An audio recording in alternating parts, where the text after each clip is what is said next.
ಅದೇ bulb ready ಆಯ್ತಾ? KTM ಇತ್ತು ನನ್ನ ಹತ್ರ. ಹೌದಾ, ಒಳ್ಳೇದು. ಎಷ್ಟಾಯ್ತಣ್ಣ? ನಾನು ಆ್ಯಕ್ಚುಲಿ ಹೋದ್ಸಲ ಅಂಗಡಿ ನಾನೇ ತಗೊಂಡು ಹಾಕೊಂಬಿಡಿ 2-3 ಸಲ ಹಾಕೊಂಡಿದ್ದೀನಿ ನಾನೇ. ಹೋಗ್ತಾನೆ ಇದೆಯಾ? ಅದು H11 ಏನೋ ತಾನೇ ಬರುತ್ತೆ ಅದು ಮಾಡಲ್ಲು, ನಾನೇ ಹಾಕೊಂಡಿದ್ದೆ. ಏನಕ್ಕೆ ಹೋಗ್ತಾ ಇರೋದು? ಏನೋ ಗೊತ್ತಿಲ್ಲ.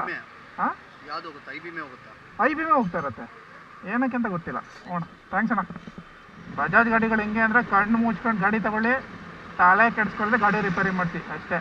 ಯಾವ ಪಾರ್ಟ್ಸ್ ಬೇಕಾದರೂ ಸಿಗುತ್ತೆ ಗುರು ಗಾಡಿದು. ಬಜಾಜ್ದು ಒರಿಜಿನಲ್ ಕ್ವಾಲಿಟಿ ಪಾರ್ಟ್ಸ್ಗಳೇ ತುಂಬ ಕಮ್ಮಿ ರೇಟಲ್ಲಿ ಸಿಗುತ್ತೆ. ಅದಕ್ಕೆ ಬಜಾಜ್ ಅಷ್ಟೊಂದು ಸೇಲ್ ಆಗೋದು ಇಂಡಿಯಾದಲ್ಲಿ.